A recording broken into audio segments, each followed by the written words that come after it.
चढ़ाता खाया रे बंदा स्टार्ट कर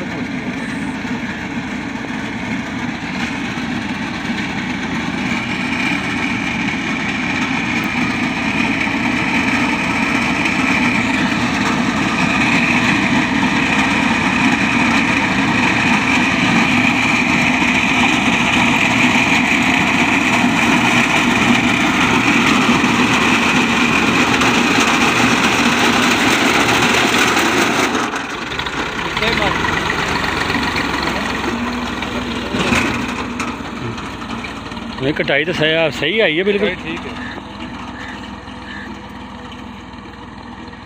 तो साइड मारना है नहीं इधर सीधी कटाई कर लो सब खराब नहीं होगा।